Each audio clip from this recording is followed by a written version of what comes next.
అందరికీ నమస్కారం అండి.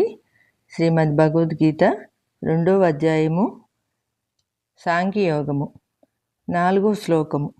అర్జున ఉవాచ కథం భీష్మమహం సంఖ్యే ద్రోణం చ మధుసూదన ఇషుభిః ప్రతియోచ్యామి పూజార్హా వరిసూదన. కథం భీష్మమహం సంఖ్యే ద్రోణం చ మధుసూదన ఇషుభిః ప్రతియోచ్యామి పూజార్హ వరిసూదన. ఇక్కడ అర్జునుడు మధుసూదన అంటే మధువు అనే రాక్షసుని చంపినవాడా, నీ శత్రువులను దయాదాక్షిణ్యాలు లేకుండా చంపినవాడా అని అర్థంతో, అంటే అర్జునుడు కూడా కృష్ణుని వ్యంగ్యంగా సంబోధించాడు. నీవు అందరినీ చంపావని నన్ను చంపమంటావా అనే ధోరణిలో అన్నట్టున్నాడు. మధువు అనేవాడు రాక్షసుడు. నీ మేనమామ కంసుడు నీకు శత్రువు.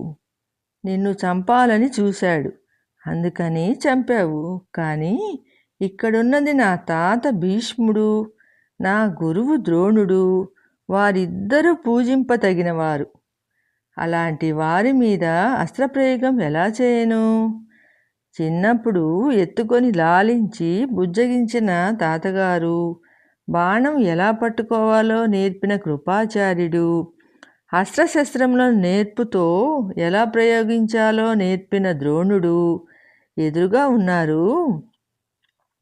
వారికి పాదాభివందనం చేసి పూజించి తరించవలసిన నేను వారి మీద అస్త్రశస్త్ర ప్రయోగం చేయమంటావా, వారిని చంపమంటావా కృష్ణ?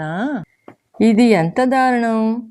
వీళ్ళు ఏమన్నా మధువు అనే రాక్షసి లేదా కంసుడు అలాంటి దుర్మార్గులు కాదు కదా అని ఎదురు ప్రశ్న వేశాడు అర్జునుడు కృష్ణునితో. సర్వేజన సుఖినో భవంతు అండి. జై శ్రీమన్నారాయణ. మరొక శ్లోకంతో మళ్ళీ కలుసుకుందాము.